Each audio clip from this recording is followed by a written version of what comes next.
Bienvenidos. En nombre de la Asociación Nacional Latina de Salud Mental y Adicciones y el Centro Hispano Latino de Capacitación y Asistencia Técnica en Adicción, le damos la bienvenida a nuestro primer seminario web en español, proporcionando el cuidado informado del trauma de manera culturalmente apropiada. Yo soy el Dr. Pierluigi Mancini, director del Centro de Capacitación y seré su anfitrión. Próxima.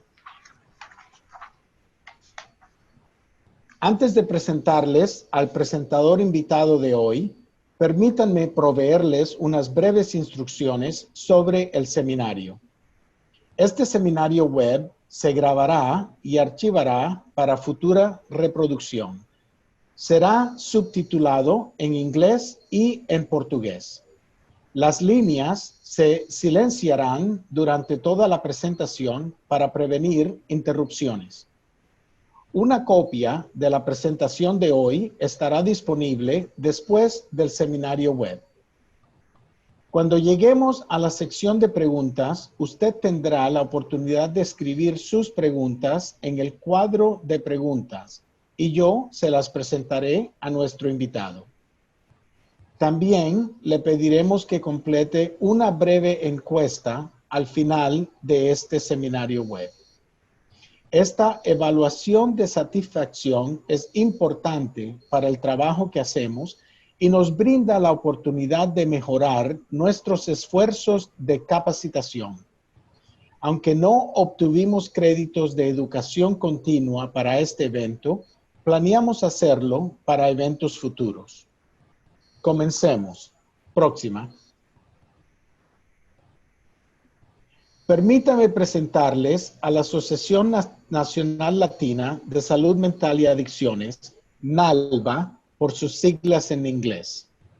NALBA es una organización sin fines de lucro ubicada en Nuevo México. El Centro Hispano Latino de Capacitación y Asistencia Técnica en Adicción está ubicado en NALBA. NALBA se estableció para satisfacer la necesidad de una voz nacional unificada para las poblaciones latinas en el campo de la salud mental y adicciones, y para llamar la atención sobre las grandes disparidades que existen en las áreas de acceso, utilización, investigación basada en la práctica y el personal adecuadamente capacitado. El director ejecutivo de NALBA es el señor Fred Sandoval. Próxima. Nuestro ATTC forma parte de la red de ATTC, que es un recurso internacional multidisciplinario para profesionales en el campo de los servicios de tratamiento y recuperación de adicciones. Establecida en 1993 por la Administración de Servicios de Abuso de Sustancias y Salud Mental, SAMHSA, la red ATTC está compuesta por 10 centros regionales domésticos, 6 centros internacionales de VIH financiados por PEPFAR, 2 centros nacionales de áreas de enfoque y una oficina de coordinación de la red. Juntos, la red sirve a los 50 estados de los Estados Unidos, el Distrito de Columbia, Puerto Rico, las Islas Vírgenes de los Estados Unidos y las islas del Pacífico de Guam, Samoa Americana, Palau, las Islas Marshall, Micronesia y las Islas Marianas. Los ATTC de VIH internacionales sirven a Vietnam, el sudeste de Asia, Sudáfrica y Ucrania. Aquí verá un mapa de los ATTC de los Estados Unidos.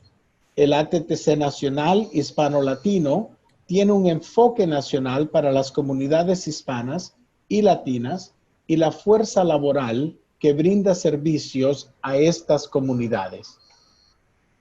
Próxima.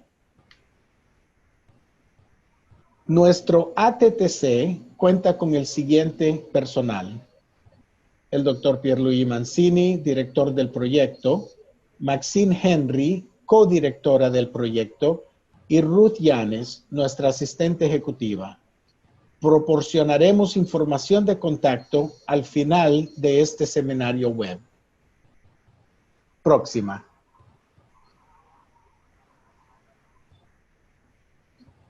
Nuestro estimado presentador de hoy es el doctor Aner Hernández. El doctor Hernández ha trabajado durante 31 años en el campo de la salud y los servicios humanos desarrollados, implementando y evaluando programas de prevención, intervención, tratamiento y recuperación cultural y lingüísticamente controlados para jóvenes y adultos. El doctor Hernández es un entrenador y facilitador profesional y brindando asistencia técnica individualizada y apoyo a organizaciones que brindan apoyo para la prevención, intervención, tratamiento y recuperación de adicciones. El doctor Hernández tiene muchos años de experiencia brindando asesoramiento y supervisión clínica sobre adicciones para profesionales en este campo. Aner es una persona en recuperación de la adicción a largo plazo. Él tiene un compromiso personal para eliminar las disparidades de salud, enfocándose en la equidad de salud usando un lente de justicia social. Doctor Hernández, bienvenido.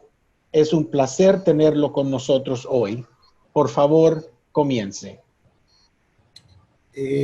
Muchas gracias, doctor Mancini, por la oportunidad de colaborar y gracias a todo su personal por la preparación para este seminario.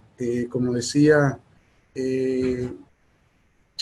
yo estoy en recuperación a largo plazo. Para mí lo que eso quiere decir es que yo no he usado una droga, incluyendo el alcohol, en los últimos 32 años, y eso me permite a mí ser un miembro productivo de mi familia, de mi comunidad, y hacer el tipo de trabajo que hago a diario para la comunidad latina e hispana en los Estados Unidos.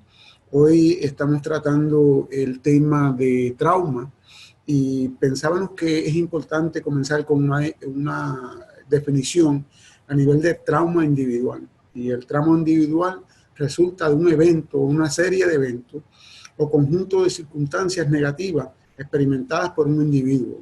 Dichos eventos y circunstancias pueden ser físicos o emocionalmente dañinas y amenazan la vida con efectos adversos duraderos sobre el funcionamiento del individuo. El trauma individual impacta el bienestar mental, físico, social, emocional y espiritual. Y esto es una definición de SAMHSA. Debemos de siempre pensar que el trauma afecta a la persona de una manera holística, ¿verdad? En todas estas partes, lo mental, lo físico, lo social, lo emocional y espiritual, pero también impacta a las familias y a las comunidades enteras.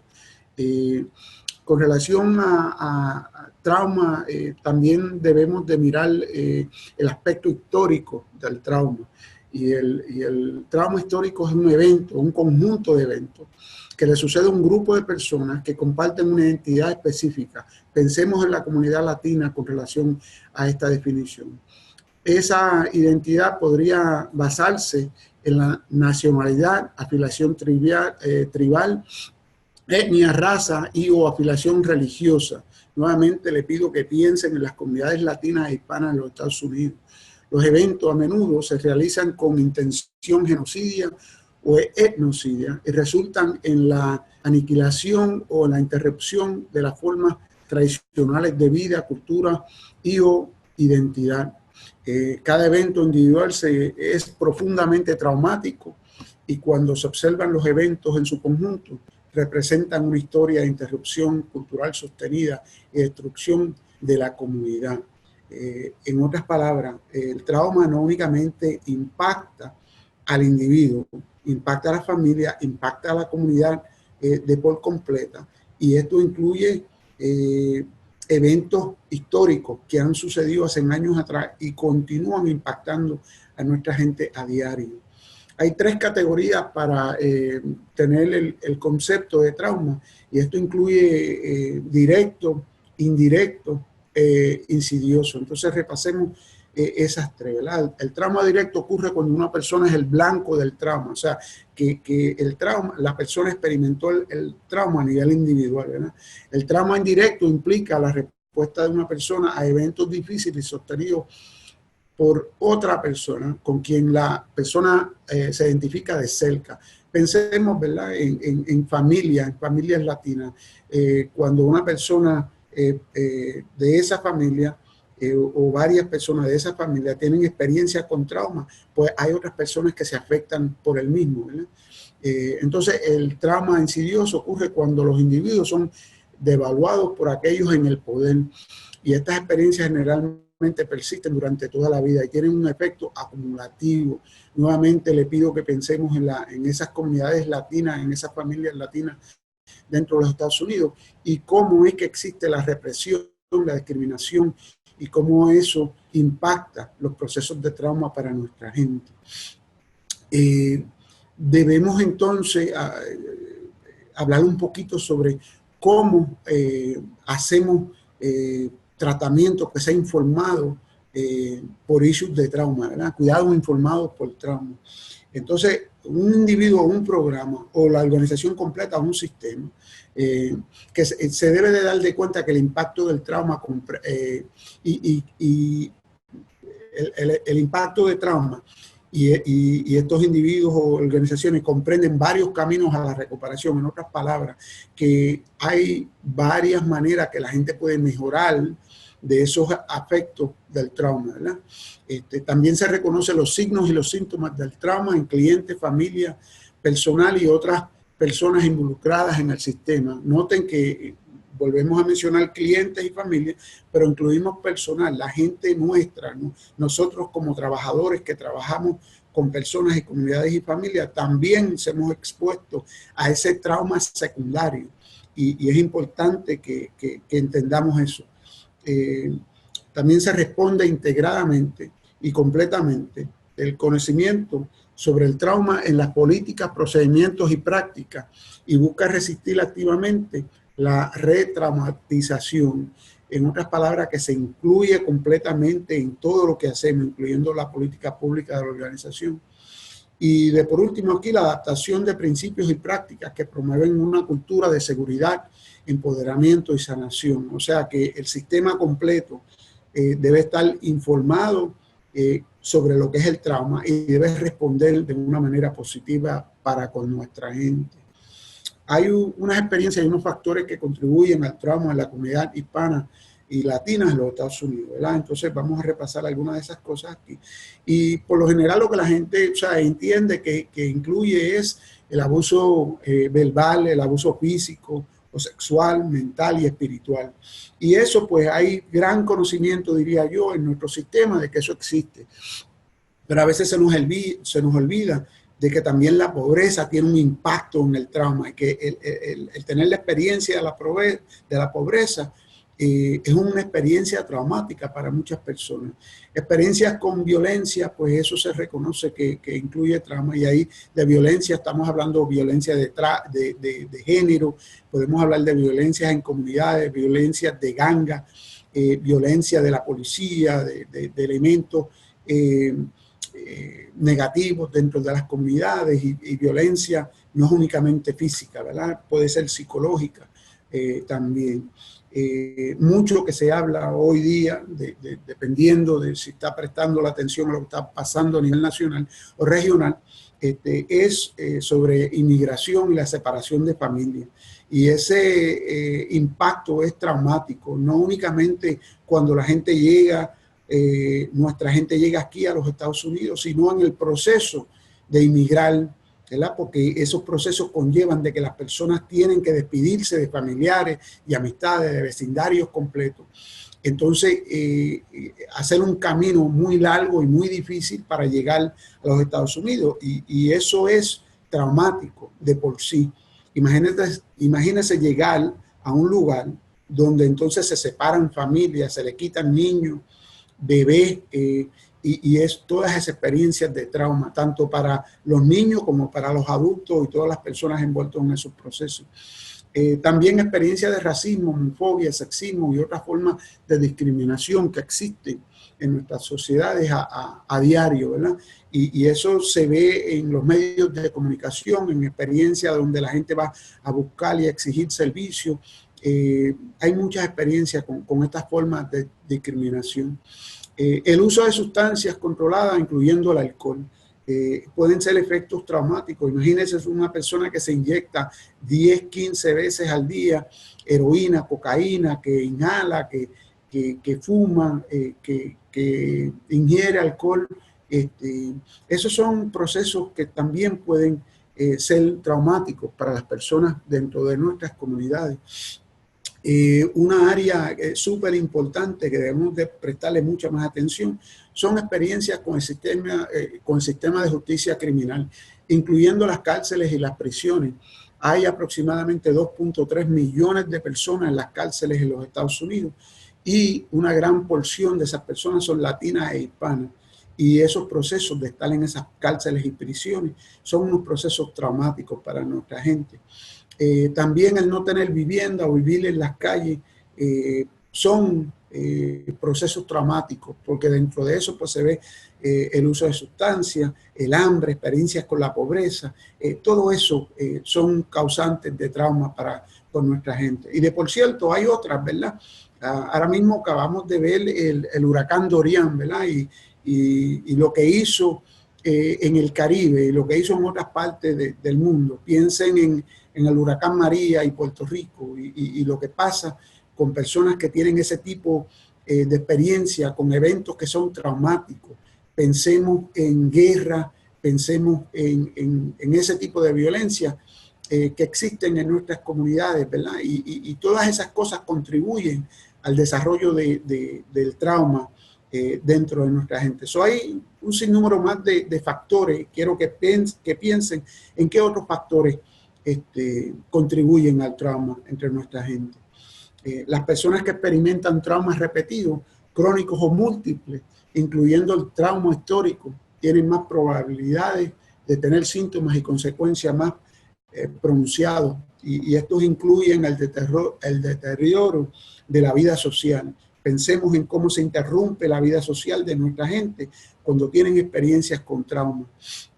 Esto incluye impactos en procesos educativos y o en el trabajo. Sabemos que hay personas que dejan procesos educativos o que lo corren de su trabajo, los botan de su empleo porque no pueden ser consistentes o no pueden cumplir con sus responsabilidades educativas o de trabajo, ¿verdad? Esto incluye que nuestra gente desarrolla depresión, ansiedad y muchos tienen y reportan dificultades durmiendo. Y estos impactos negativos también incluyen relaciones individuales. Pensemos entre parejas, entre familiares, entre amistades, entre relaciones de trabajo con otros individuos. Y pues hay muchas personas que buscan automedicarse con relación al trauma. Entonces esto incluye el uso de sustancias, incluyendo el alcohol, y se desarrolla para mucha gente la dependencia y la adicción. Riesgos en autolesión, suicidio y violencia. Entonces, hay muchísima gente que se hace daño a sí mismo y le hace daño a sus seres queridos que están alrededor de ellos, y muchos contemplan el quitarse la vida, y muchos se han quitado la vida porque no entienden o no saben cómo lidiar con lo que está pasando en su vida diaria. Hay altos riesgos de enfermedades físicas y trastornos mentales, y enfermedades físicas pues se agravan cuando la persona tiene experiencia con trauma, y sabemos que también existen un sinnúmero de trastornos mentales como los que se hablaba anteriormente de la ansiedad, la depresión y otras. Entonces hay otras cosas también que las personas experimentan en estos procesos. Hay unos elementos culturales en las familias y comunidades latinas e hispanas que debemos de tomar en cuenta como personas que le proveemos servicio a esas a esos individuos, familias y comunidades. Y si usted no tiene mucha información sobre estos elementos culturales, le sugiero que busque mucho más adiestramiento. Aquí hay algunos, ¿verdad? Uno de ellos comienza con familismo, y eso es este enfoque en la familia completa, en el colectivo, y no en el individualismo que se promueve en los Estados Unidos. La definición de familia puede incluir amistades con padres, comadres y otras personas en las comunidades, ¿verdad? Recuerden que cuando nuestra gente inmigra a los Estados Unidos, tal vez no toda la familia emigró con ellos. Entonces, ¿cuál es la definición de familia? Y nuestra gente pues se organiza alrededor del colectivo. Otro elemento cultural sumamente importante es el personalismo. Aquí hay un énfasis en relaciones que promueven conversaciones con respeto y amabilidad. Esto incluye el hacer y contestar preguntas que son un tanto personal. Si usted trabaja con personas latinas, usted se dará de cuenta o se ha dado de cuenta que hay personas que te preguntan cuántos hijos tú tienes, de qué país tú eres, qué te gusta comer, eres casado, no eres casado, a dónde vives. ¿Sabe? Que ese personalismo es algo que nuestra gente busca, requiere para poder conectar con uno, y de esa manera se demuestra el próximo, que es respeto. Hay mucha gente que tiene dificultad contestando preguntas personales, particularmente personas que han sido adiestrados utilizando un modelo anglo.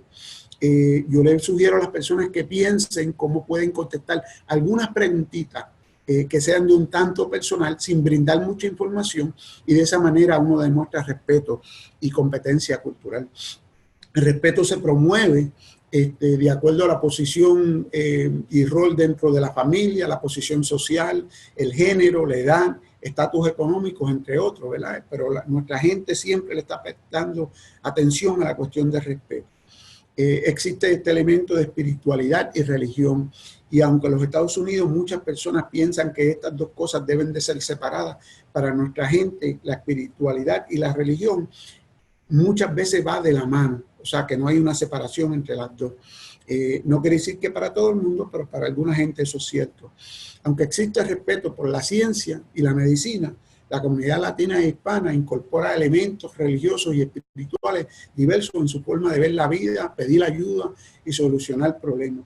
Y recordemos que la Asociación de Medicina de los Estados Unidos reconoce esos elementos de espiritualidad y religión para cuando está tratando a nuestra gente. Y nosotros debemos de entender de que aunque hay mucha gente que no le gusta hablar sobre espiritualidad y religión, eso está siempre presente en nuestras interacciones con la comunidad latina e hispana. Otros elementos culturales incluyen el marianismo, y aquí esto viene de la interpretación de la Virgen María y la expectativa que la mujer se case, tenga hijos o hijas y sacrifique por su familia.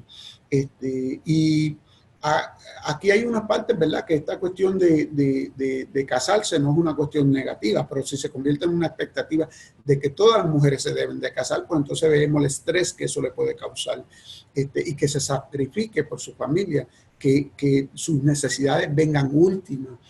También eso puede ser problemático para las mujeres. Entonces eso es un elemento que existe dentro de nuestras comunidades como expectativas culturales que le crean estrés a las mujeres y a familias completas. Si las mujeres pueden exhibir esas características de marianismo, pues el hombre también, ¿verdad? Y se le llama machismo. Esta característica marca una diferencia significativa entre hombres y mujeres. El hombre se reconoce como la persona de autoridad en la familia y conlleva algunos comportamientos que son aceptables que no son aceptables entre las mujeres. El padre se mira como proveedor de la familia. Yo quiero hablar un poquito sobre algunas cosas ahí que debemos de prestar atención. Como hombre latino, yo como hombre puertorriqueño, a mí se me enseñó de que uno no debe de compartir sentimientos, de que el hombre no llora, de que el hombre se debe de comportar de cierta forma.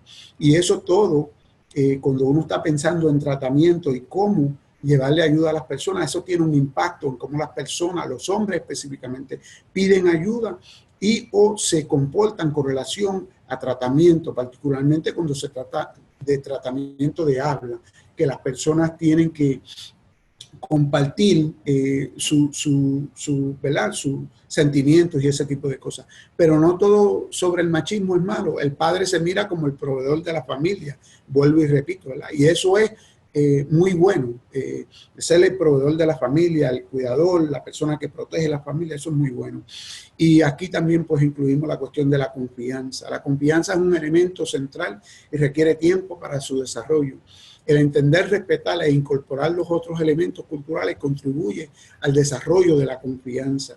Y antes de que las personas nuestras puedan hablar de cuestiones difíciles, ellos buscan desarrollar confianza de una manera práctica y que se vea, que no sea por encimita, sino que sea una confianza verdadera, ¿verdad? Incorporando todos estos elementos nos van a ayudar a tener mayor éxito con relación a tratamiento a las comunidades hispanas y latinas en los Estados Unidos.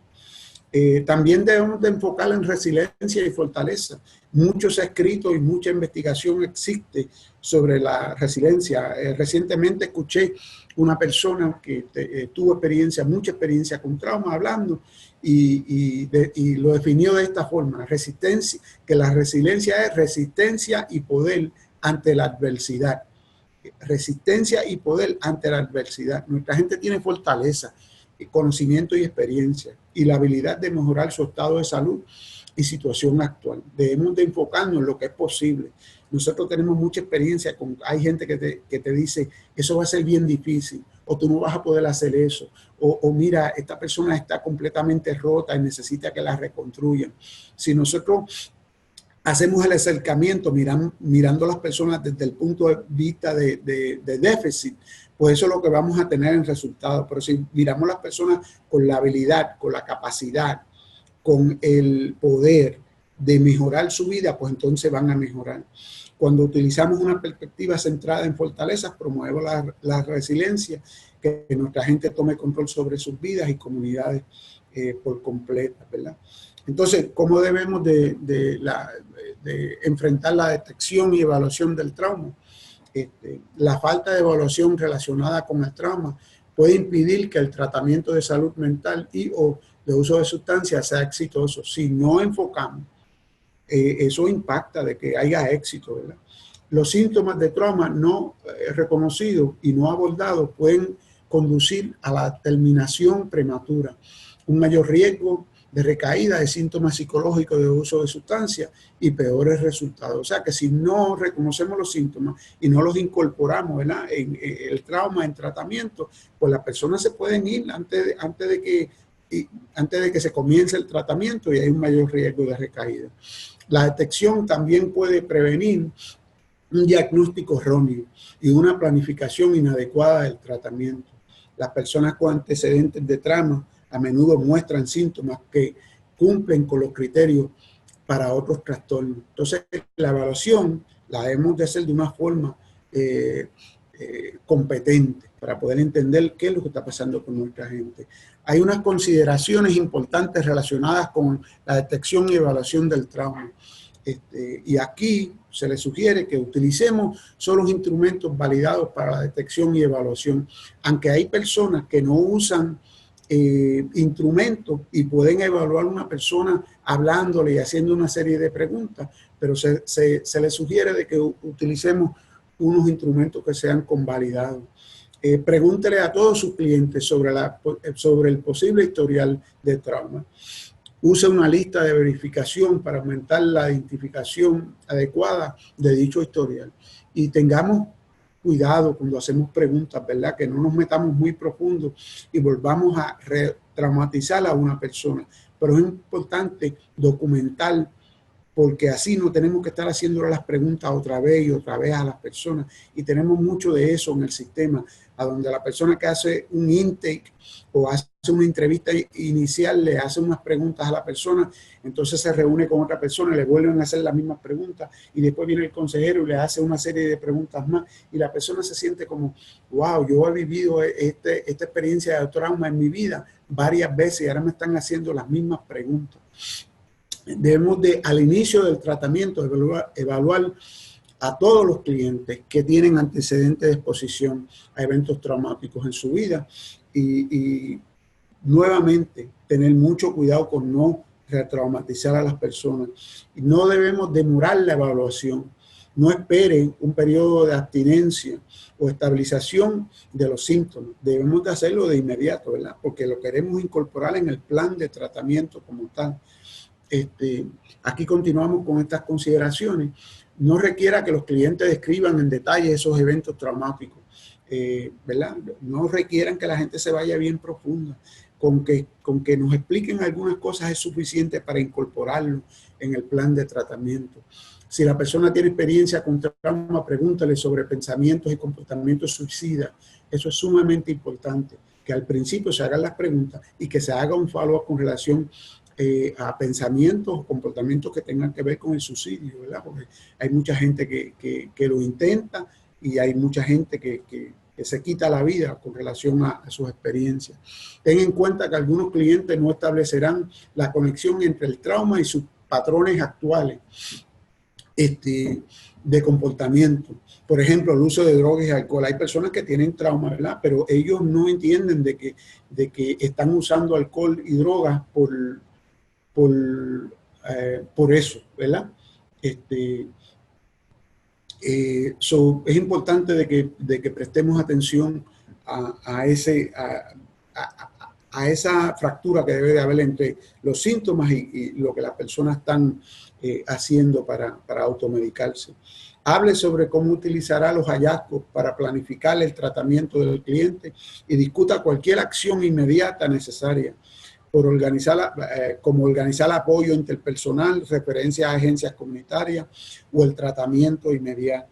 Es sumamente importante tener colaboración con otras organizaciones y con otros individuos que proveen, ¿verdad? Ese tipo de servicios, porque nuestras agencias a veces tienen servicios, pero no tienen todo lo que es necesario, ¿verdad?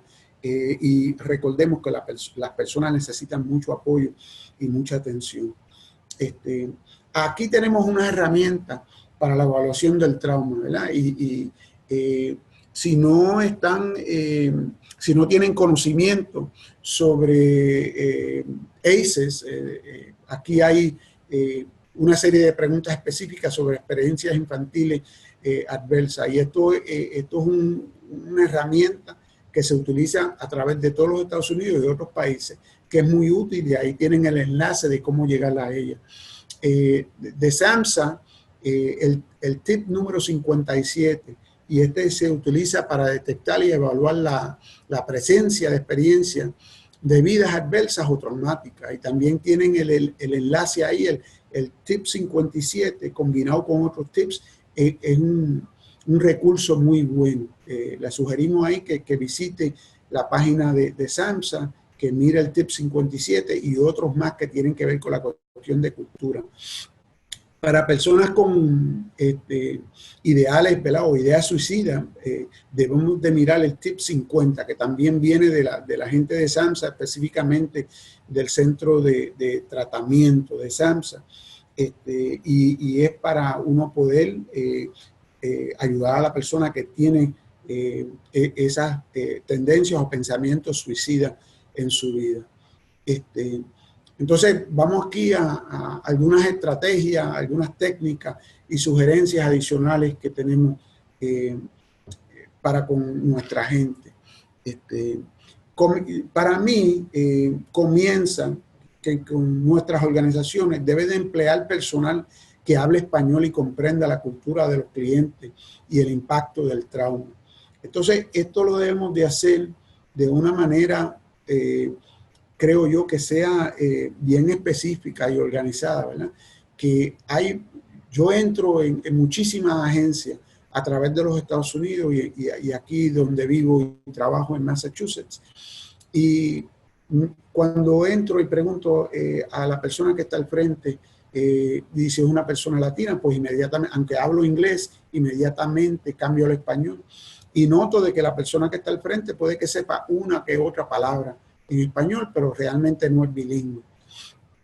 Y o hablo con consejeros, con clínicos, con personal dentro de las organizaciones, o no tienen personas que hablan español, o tienen personas que hablan español, pero es limitado, Y eso es problemático. Entonces aquí hago hincapié que nuestra gente no únicamente habla español, nuestra gente habla inglés, pero hay de nuestra gente que habla portugués y otros idiomas. Entonces debemos de evaluar cuál es la clientela que tenemos a nivel de comunidad, cuál es la gente que entra por la puerta a nuestra agencia, cuáles son las personas que queremos que entren más a menudo, o sea, que no están entrando, pero que queremos que lleguen, y que evaluemos qué idiomas estamos utilizando.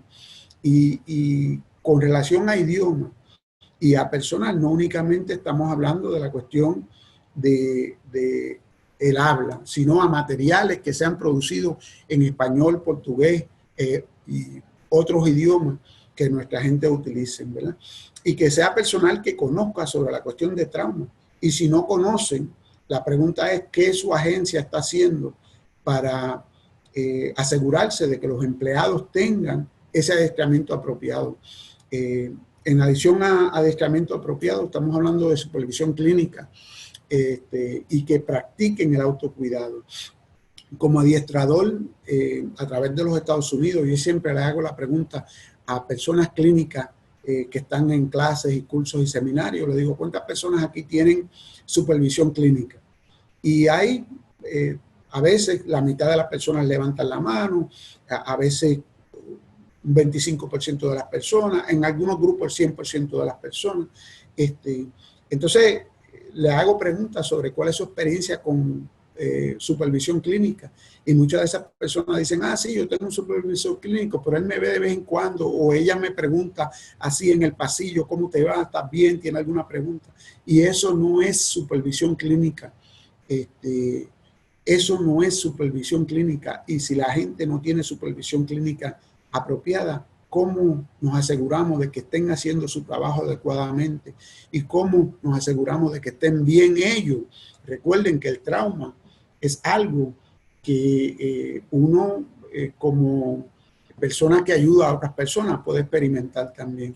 Debemos de crear un espacio que sea cómodo, seguro y confidencial en nuestra agencia. En otras palabras, que no se está hablando con la gente en los pasillos sobre la cuestión de trauma y sus experiencias, que debe ser un lugar seguro y confidencial. Se debe desarrollar política interna que sea informada por el tratamiento adecuado de trauma. Debemos de incorporar los elementos culturales latinos e hispanos en todas nuestras prácticas, Debemos desarrollar relaciones con otras organizaciones que ofrecen servicios culturalmente apropiados. Como le dije anteriormente, en nuestra agencia, aunque tengamos muy buenos servicios y muchos servicios, hay otras personas que pueden y deben proveer servicios y necesitamos colaborar con esas personas y con esas otras organizaciones. Y para eso debemos de desarrollar unos entendimientos de por escrito, de colaboración. Y recuerden que hay un sinnúmero de personas dentro de nuestra agencia o que vienen a nuestra agencia que no tienen documentación para estar en este país legalmente. Entonces el espacio debe ser seguro para inmigrantes y que no vuelvan a retraumatizarse o que le hagan preguntas sobre estatus legal en este país o cosas que la gente puede que diga, yo aquí no vengo para acá. O le dicen a la gente, déjame usar el baño que vengo ya mismo y no regresan por el miedo a que los vayan a deportar, ese tipo de cosas. Recuerden que no todo el mundo en los Estados Unidos tiene documentación y que es nuestra responsabilidad entonces ayudar a las personas de esa forma. Sé que presenté muchísima información en poquito tiempo, pero esto era más bien una introducción al tema, algunos recursos como tal. Entonces ahora vamos a la cuestión de preguntas y comentarios. Doctor Mancini, adelante. Mil gracias, doctor Hernández. Ha sido una presentación magnífica. Ahora estamos en la sección de preguntas y respuestas de nuestro seminario web. Les recuerdo que pueden hacer preguntas al panelista escribiendo sus preguntas en el cuadro de preguntas y respuestas y algunos de ustedes lo están haciendo por el chat. Tenemos varias preguntas, vamos a tratar de contestar las más que podamos y el resto vamos a ver, encontrar una manera de hacerlo. La primera pregunta, doctor Hernández, nos hacen, trabajo con jóvenes latinos de 13 a 18 años de edad en un grupo juvenil de prevención en Charlotte, North Carolina. Muchas veces tenemos jóvenes que tienen días buenos y malos y se nota. ¿Cómo puedo prevenir una retraumatización en las actividades que hacemos, especialmente en conversaciones de grupo? Muy buena pregunta y gracias. Ese trabajo con jóvenes es súper importante, así es que gracias por su compromiso con esa juventud nuestra que tanto lo necesita y que muchos de ellos tienen experiencia con trauma, como usted bien sabe. Pienso que los jóvenes tienen mucha resiliencia, ¿verdad? Y mucha fortaleza. Y creo que el enfoque en lo que es posible, creo que en el enfoque en sus fortalezas y en lo que traen, es una manera de evitar, ¿verdad?, retraumatizar a las personas. Entonces, dependiendo del tipo de actividad, el tipo de preguntas también, ¿verdad? Si estás trabajando con jóvenes que son jóvenes inmigrantes a este país, pues uno debe tener cuidado qué tipo de preguntas uno hace o qué tipo de actividad uno hace con relación a esos jóvenes que tenga que ver con procesos de inmigración y permitir que sean los jóvenes mismos que traigan su conocimiento, sus inquietudes a través de preguntas y ese tipo de cosas. Una manera que yo entiendo que es importante es cuando uno note físicamente que la persona no se siente bien o que no se está sintiendo bien. Hay algo que estás notando físicamente, psicológicamente, en su vestir, en su manera de no mirar, en su manera de sentarse o cruzar las manos, cosas así. Es importante, yo pienso, tanto para jóvenes como para adultos, que la persona lo saque y ya hable con la persona aparte. Estoy notando esto, ¿estás bien? ¿Quieres hablar conmigo individualmente? ¿Te quieres salir del grupo por unos momentos? ¿Quieres caminar y hablamos a nivel individual? En otras palabras, no force a una persona a estar en un grupo que no quiere estar ahí.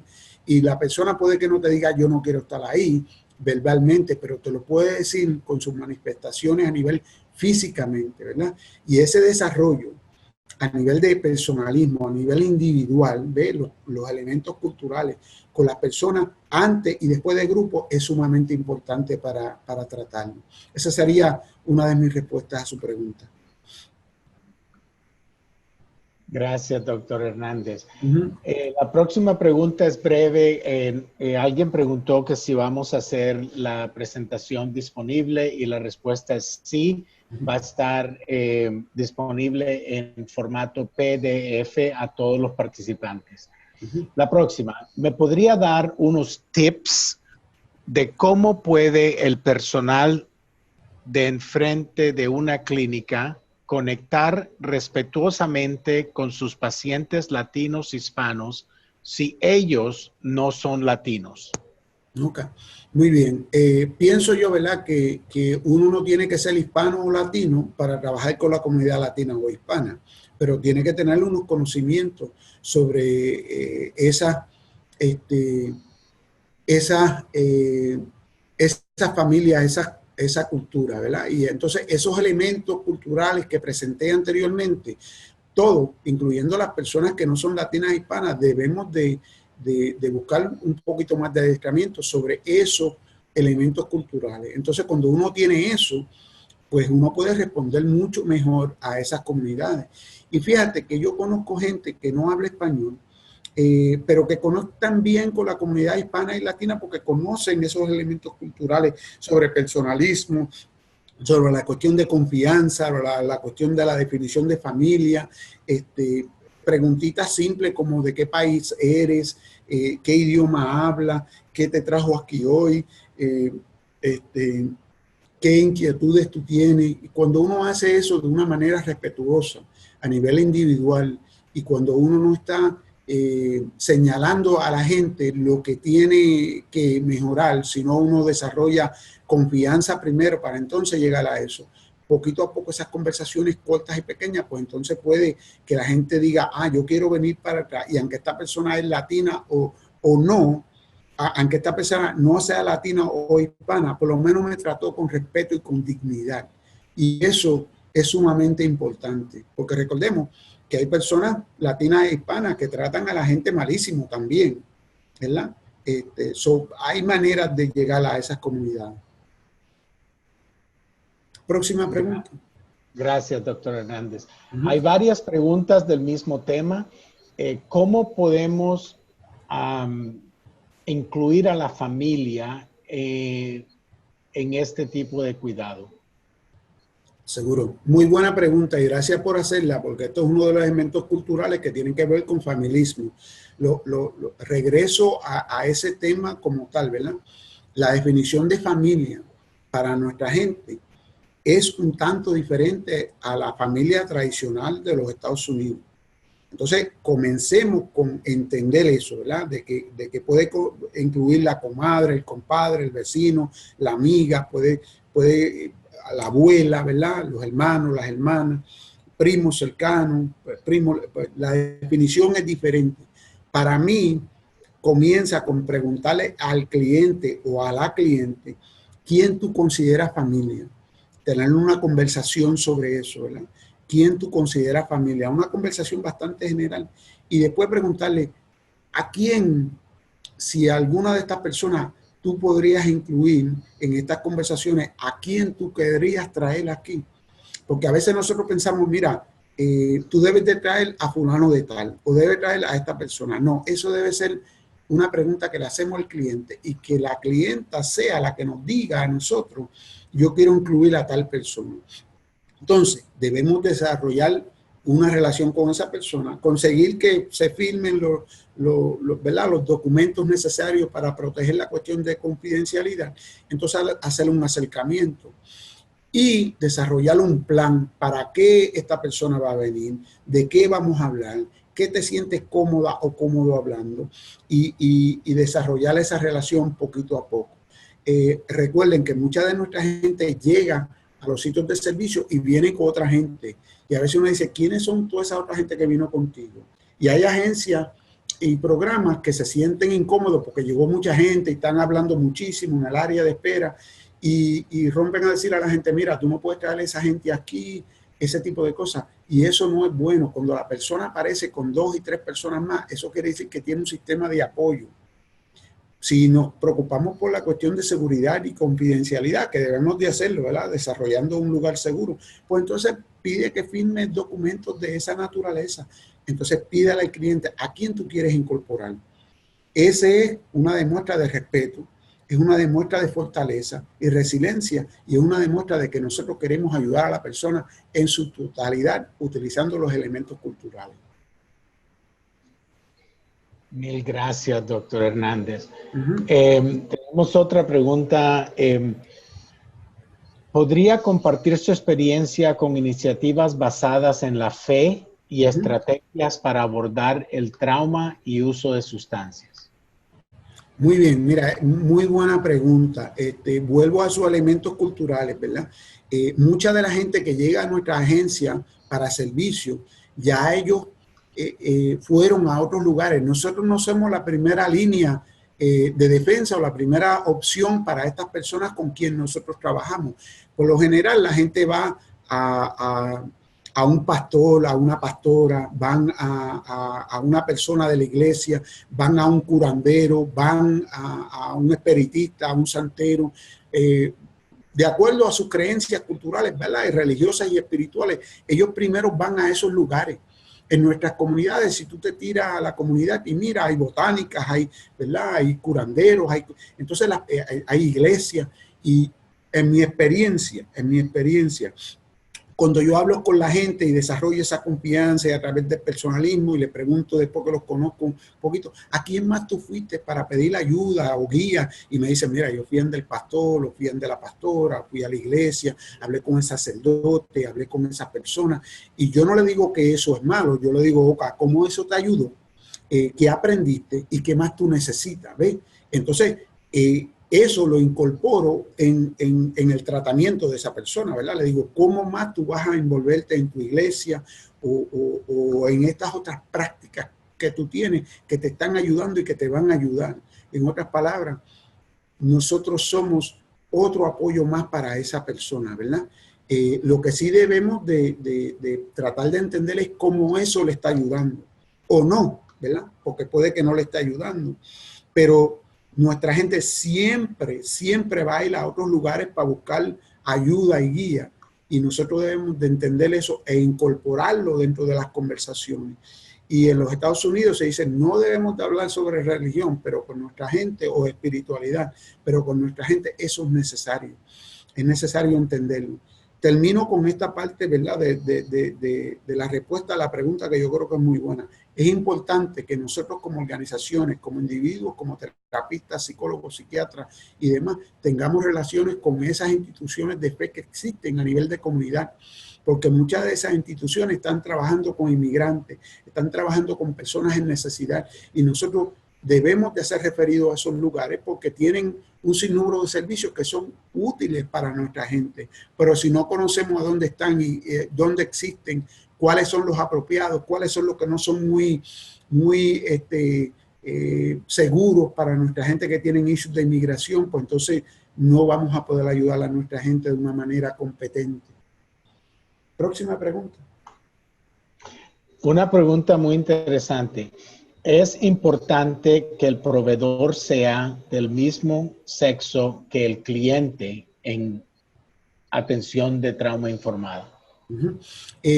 Para alguna gente lo es, y para otros no. Es como todo. Alguien le va a hacer una especie de entrevista, una serie de entrevistas a las personas inicialmente cuando llegan a la agencia, y por lo general esas personas en algunas organizaciones o agencias no son la misma persona que va a ser el consejero o el psiquiatra o el psicólogo, ese tipo de cosas. Dentro de esas preguntas iniciales se le debe hacer la pregunta a la persona: ¿con quién tú prefieres trabajar? Hay personas hispanas y latinas que no prefieren trabajar con latinos o hispanos, prefieren trabajar con un anglosajón o con un afroamericano.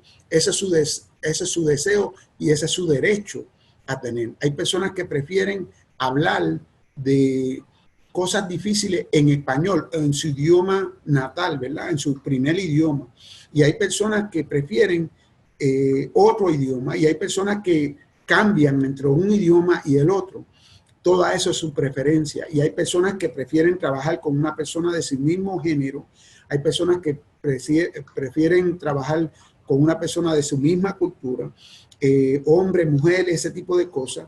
Y es importante que esas preguntas se hagan inicialmente y entonces se trate lo más posible conectar a una persona con su preferencia. Si eso no es posible, porque entendemos de que no todas las agencias tienen un personal diverso, es importante informarle eso al cliente o a la clienta y que ellos decidan si quieren continuar o no.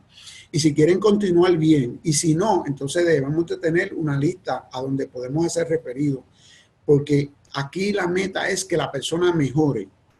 No, la meta no es de que nuestra gente tenga más clientes y que pueda hacer todo el billing para obtener más dinero. Es que la persona mejore. Entiendo el factor de dinero, ¿verdad? Porque necesitamos dinero para poder hacer el trabajo. Pero el factor primordial debe de ser cuál es la mejor persona para ayudar a esta persona de acuerdo a sus necesidades y lo que está pidiendo.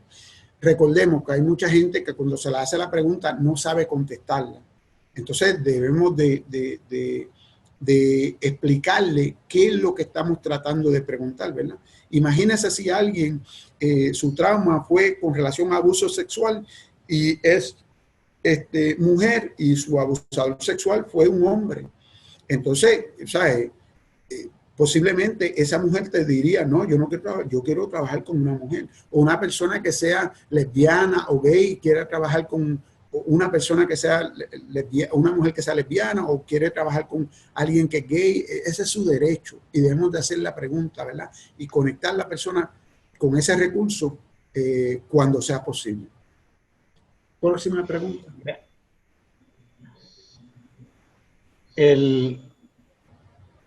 Y otra que tiene que ver con eso, preguntan, ¿qué puedo hacer para ayudar a las personas mayores para que se sientan más cómodas conmigo porque me veo más joven de lo que soy? Ese elemento cultural nuevamente importante con relación a edad, ¿verdad? A donde los adultos de la familia se ven como como la autoridad y ese tipo de cosas. Creo que como persona, y hoy día no soy tan joven, pero cuando era joven, pues me tocaba trabajar con gente mucho más mayor que yo. Demostrar y entender unos elementos culturales con relación a la comunicación es sumamente importante. La comunicación, el habla, ¿verdad? Cómo se le habla a las personas. Hay personas que son mayores que uno debe de tratar como usted y no como tú, ¿verdad? Usted y tenga, y no como tú y toma. Esa terminología que utilizamos es sumamente importante. También pues hay personas que miran a una persona que es joven y dicen, pues, ¿qué esta persona me puede ofrecer a mí? Porque yo soy mucho mayor que esta persona y no me puedo ofrecer nada. Es reconocer que uno es más joven, pero que uno también tiene credenciales, conocimientos, que fue a la universidad y ese tipo de cosas, es importante. El reconocerlo va a abrir la puerta a una conversación un poquito más estrecha. ¿Cómo uno se dirige a la persona? El reconocerlo frente de esas personas. Y también la cuestión de comunicación incluye cómo las personas miran a uno. A veces uno está trabajando, yo he trabajado con personas mayores que yo y no me están mirando directamente a los ojos. Y para mucha gente en los Estados Unidos se quiere decir que no me están prestando atención. Pero para mucha gente el no mirar a uno a los ojos es prestar atención y demostrar respeto. Es lo opuesto a lo que tradicionalmente estamos impuestos a escuchar. Y todo eso está dentro de esa sesión de consejería o de grupo, ¿verdad? Por último le diría que si la persona me dice a mí, mira, yo quiero trabajar con una persona que sea más cercana a mi edad, ese es su derecho. Y yo no debo de decirle, no, te tienes que reunir conmigo, te guste o no te guste, porque eso no va a funcionar. Uno debe de empezar con quién es que tú quieres trabajar. Entonces, si eso es posible, conectar a una persona con otra persona que sea de edad más avanzada. Pero entendiendo los elementos culturales van a ayudar con eso, ¿verdad? El desarrollo de confianza y de experiencia, ¿verdad? Ese tipo de experiencia le va a dar a uno una apertura a que la persona se va a sentir un poquito más cómoda. A mí me ha sucedido que hay personas mayor que yo que me dicen, fíjate, yo pensaba de ti de esta forma cuando yo era mucho más joven y te di la oportunidad por la manera en que tú te presentaste, articulaste las cosas y demás, entonces me ayudó a desarrollar confianza contigo. Y ahora no quiero trabajar con una persona que sea de mi edad, quiero trabajar contigo porque eres joven. Pero también eso existe en la otra dirección, que hay jóvenes que prefieren trabajar con gente más joven, ¿verdad? Que sus expresiones de comunicación son mucho más diferentes, que incorporan en su comunicación la tecnología, el texto, el hablar de una forma bien diferente a cómo nos comunicamos los adultos. Y esa competencia cultural la debemos de entender porque eso está cambiando rápidamente, ¿verdad? Con uso de tecnología. Y aunque la pregunta no fue sobre eso, sobre relaciones y comunicación, debemos de incluir siempre la cuestión de la tecnología. Mil gracias, doctor Hernández. Desafortunadamente se nos ha acabado el tiempo. Mil gracias por todas las preguntas y aportes. Vamos a tratar de ver cómo contestamos el resto de las preguntas que existen. Pero quería brevemente, hay dos preguntas que tienen que ver con pólizas, que tienen que ver con continuación de aprendizaje en español. Y para eso los quiero invitar a que sigan conectados con NALBA, nlbha.org. Es una organización que está trabajando específicamente en estos temas, la política, la póliza, de cómo vamos a atender a las comunidades latinas. Y este centro de capacitación que Maxine, Ruth y yo estamos manejando y nuestro centro hermano que maneja el de prevención, uno de nuestros metas es el aumentar no solo el nivel, pero la calidad de la fuerza laboral hispana que habla español, que sea entrenada en español y que siga sirviendo a nuestra comunidad en la manera en que debe estar servida. Les agradezco mucho por todo. Y doctor Hernández, le agradezco mucho por su presentación y por todo el trabajo que usted realiza para ayudar a nuestras comunidades. Próxima. Muchas gracias. Estoy aquí en lo de las... Se me perdió un poquito, me perdí el hilo con relación a la... ok, ahí estamos. Aquí está nuestra información de contacto de nuestro centro. Comuníquese con nosotros para obtener más información sobre los proyectos. La perdimos ahí un Sí, minutico. perdona, pero fue mi error ahí. Para solicitar capacitación y asistencia técnica. Próxima.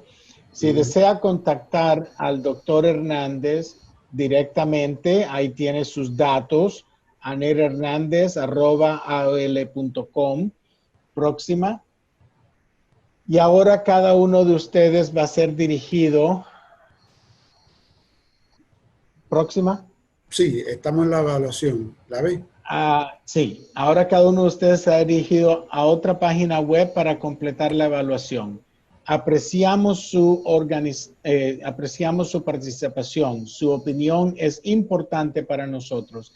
Tome un momento para completar la evaluación. Gracias de nuevo por unirse a nuestro seminario web, proporcionando el cuidado informado del trauma de manera culturalmente apropiada. Buenos días.